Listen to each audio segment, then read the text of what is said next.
Lon Philip Sullivan breaking down the Tigers for us. So you can join the rest of his work, get the full rundown there at LSU Odyssey as we prepare for the spring game.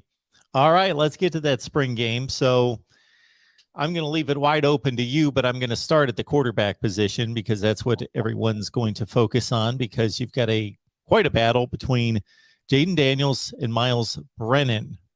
So let's start there in regards to what you're looking to see on Saturday. That's true, and that's where I was even going to start too, Mark. I mean, it's this Saturday, like you said on ESPN Plus. I'm sure there'll probably be a YouTube link or something that pops out.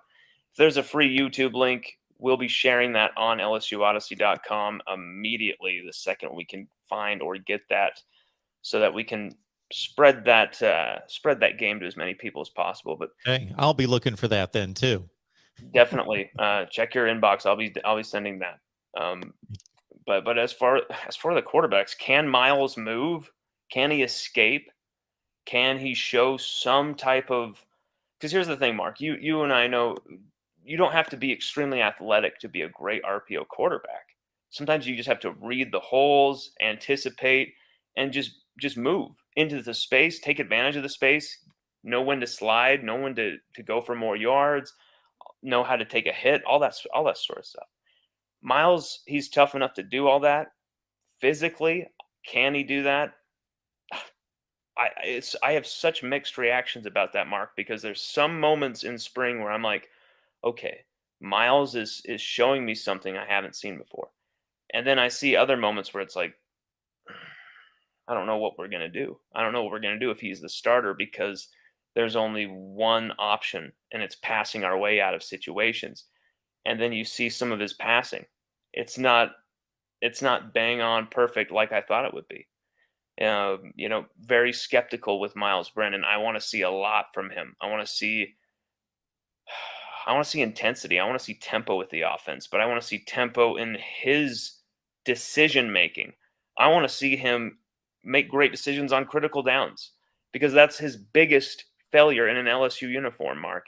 Whenever he started for LSU, his biggest failure was poor decision making and how he threw the ball, his timing, the target, etc.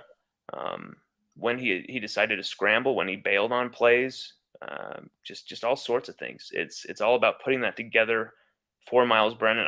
It's not going to be perfect. It's the spring game, but I want to see something I've never seen from Miles Brennan before. That's what I want to see from Miles.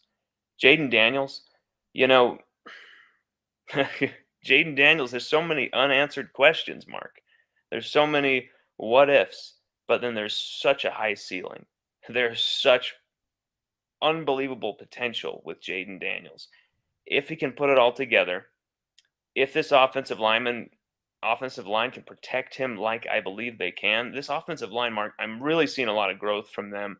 I believe they're going to be good in the spring game, and they're going to prove that. There's the numbers as well to find the right guys. I think they've been rebuilt. I think a steady offensive line is exactly what a quarterback like Jaden Daniels would thrive off of. Being able to pick his holes and when to scramble, almost, kind of being able to play a backyard quarterback role there. And with those receivers, you've always got the danger of those secondary routes constantly. So Jaden Daniels, I want to see him be able to pull those off, because I saw some great moments through spring practice, Mark, where he was able to get to those secondary routes, escape out of the backfield, and make a nice throw on the run. You saw that, but then you saw some noodly throws and some poor plays where he just goes running right into a defensive lineman who, he's lucky that they're just, tapping him right now instead of sacking him, because there's a few times he's made some poor decisions with that. Garrett Nussmeier, hey man, this is your chance. This is your chance, Nussmeier. If you want to win the job, if you want to be quarterback for LSU, this is the opportunity. I don't know how the reps are going to be divided, Mark. That's going to show a lot for how these coaches value the quarterbacks, who gets the most reps. Because with 4 outstanding quarterbacks, you've got to divide them well. Someone might transfer just based on the rep count alone. And Garrett Nussmeier, I hope he gets enough reps to show what he can do, and with the right combination of receivers, some home run hitters on that team, on his unit, hopefully, because I think Nussmeier, he deserves at least an opportunity to fight for this position. And I do not want to see Kelly getting bogged down with Miles versus Jaden Daniels. I think there's we need that third option to keep pushing those two. And I think Nussmeier, you got to give him a shot to win this job, or at least compete for it. And I want to see fire from Nussmeier in the spring game. Walker Howard, then, no one's talking about him. No one thinks he's going to get the job. No one thinks he should get the job. But try telling him that.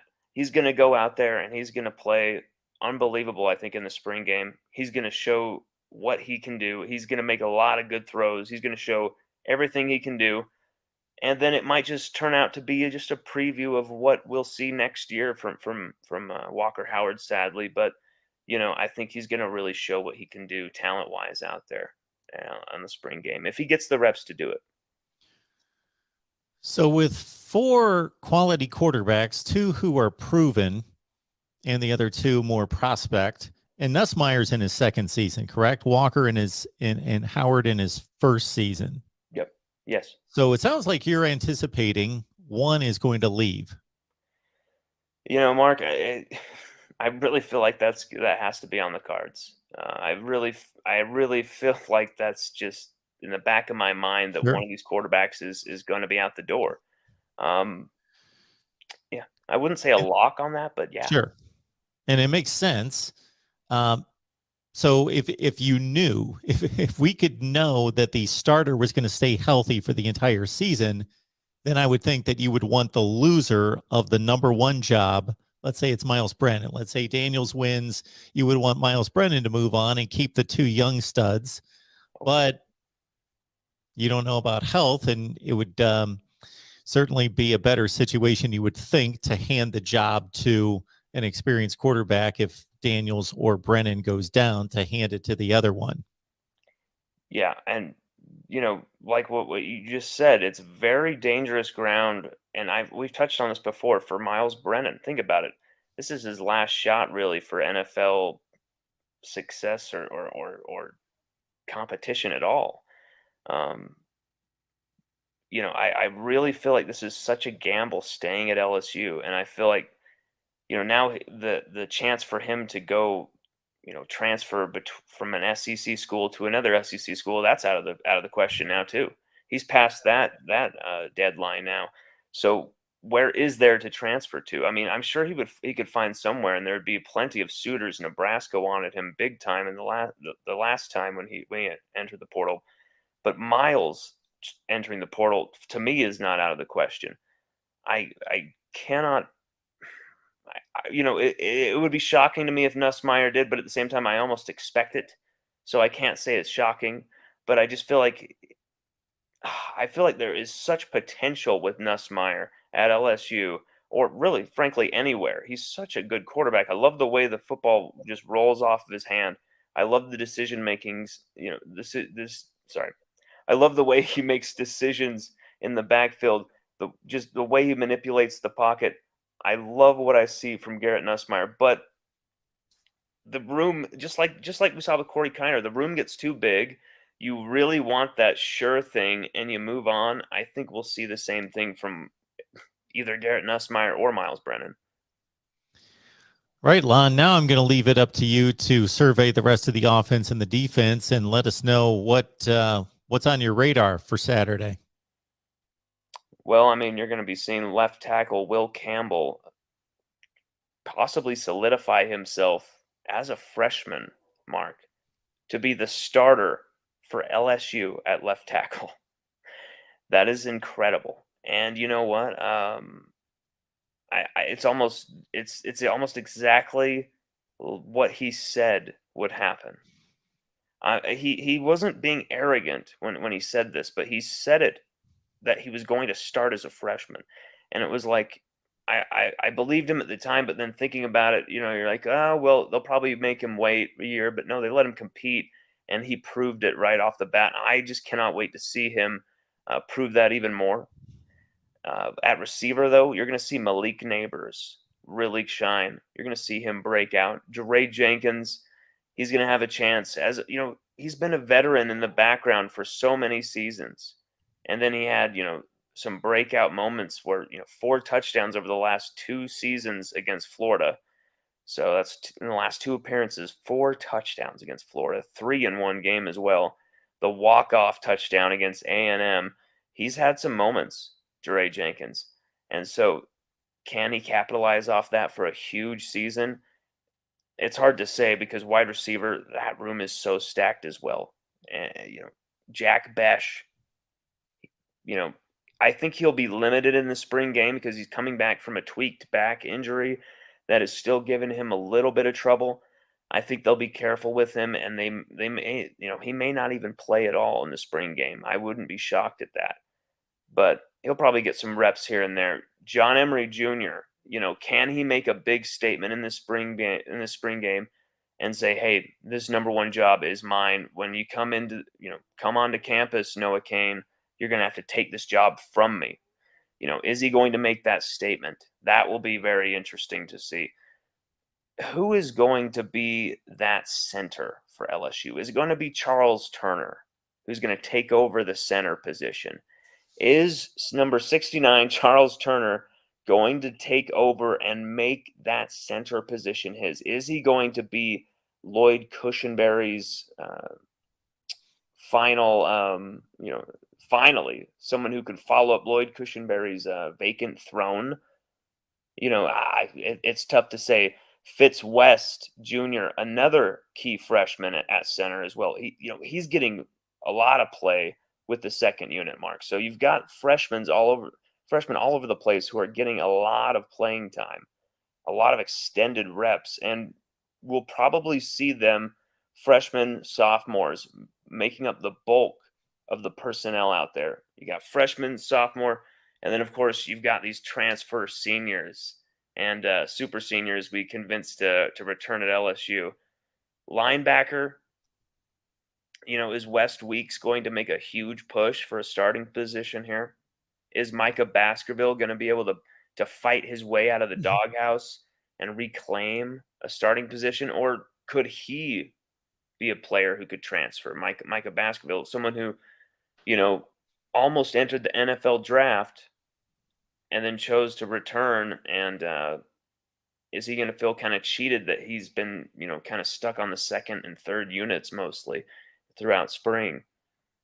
Is the D-line going to be all that, Mark? Are they going to be really that potent? Are they going to be able to have that just a beautiful rotation inside to outside? And then you got these jack linebackers, B.J. Ojolari, Xavier Carter as well, Ali Gay, who can, standing up or, hand in the dirt, be an effective, freakish All-American level DE himself. Philip Webb, are we going to see him rise? Bryce Langston, is it time for Bryce Langston to either, really give a huge shot here for himself, or is he going to enter the transfer portal? There is so much intrigue across this entire roster for the Tigers, Mark. At safety as well, Sage Ryan, are they going to move him to safety? Is he going to stay at nickel? Jay Ward, is he going to stay as that free safety, or are they going to move him to cornerback? Joe Fouché, is he going to, solidify a starting position as a veteran presence? There's so many different Matthew Langlois as well. He's a player I need to talk about. Sorry, Matthew Langlois is a player who has been absolutely filthy out there, Mark. Really devastating in the hits, creating turnovers as well. He's someone who just loves to tackle the crap out of people. And at safety, very athletic, former track star as well, Louisiana local. When he got the offer for LSU, he was all in and, didn't really receive much of any reps outside of special teams in his first season. Now he's kind of really starting to take off under defensive coordinator Matt House and a great safeties coach in Kerry Cooks. Well, great so far as we've seen, but Yeah, Mark, a lot of intrigue. Of course, a lot of people are going to be paying attention to those quarterbacks first and foremost, as they should. But there's going to be some very interesting things that happen, and a lot of recruits who are going to be watching this spring game as well. The recruiting list is huge, deep, long. It looks like the backstage party at an Oasis concert or something, Mark. The guest list, it's huge. I think that's a good place to wrap up the conversation right there when we can relate the LSU recruiting list at the spring game to an Oasis concert. All right, we'll leave it right there. Lon Philip Sullivan, LSU Odyssey. That is your stop right there for LSU football talk. Lon, enjoy the game on Saturday, and hopefully we can all find it. And we appreciate you being here as always. Hell yeah, Mark. Take it easy, brother.